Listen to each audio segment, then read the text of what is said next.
Hello everyone, welcome back to my YouTube channel Seekho Beta सीखो। Contra entry की confusion को आइए दूर करते हैं। कॉन्ट्रा एंट्री वो ट्रांजेक्शन्स होती हैं जिसमें कैश एंड बैंक दोनों इफेक्ट होते हैं। ये वो ट्रांजेक्शन होती हैं जो कैश बुक के दोनों कॉलम में आती हैं, डेबिट एंड क्रेडिट। इसको अगर ईजिली समझा जाए तो ये वो ट्रांजेक्शन्स होती हैं, कैश अगर कम होता है तो बैंक बैलेंस बढ़ता है।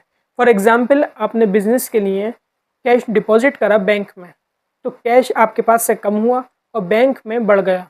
इसी तरह से कभी बैंक से विड्रॉ करना पड़ता है तो बैंक बैलेंस कम होगा लेकिन कैश आपके हैंड में आ जाएगा। आइए कैश बुक में इसके ट्रीटमेंट को समझते हैं। Cash deposited into bank 10,000। Cash bank में डिपॉजिट हुआ, बैंक बैलेंस बढ़ा तो हमने बैंक कॉलम में 10,000 रिसिप्ट साइड में लिख दिया।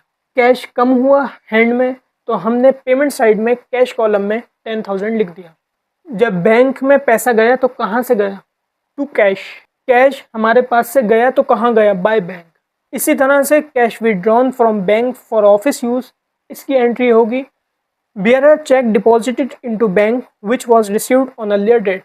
कभी कभी पार्टी हमारी चेक दे देती है तो हम उसको पहले कैश में लिख लेते हैं, फिर उसको किसी और दिन बैंक में जमा कराते हैं, तो फिर कैश बुक में उसकी एंट्री कॉन्ट्रा एंट्री के तौर पे ही होती है।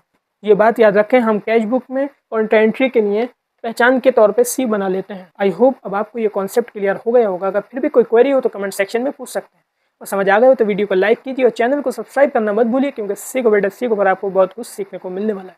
तब तक के लिए goodbye, see you soon.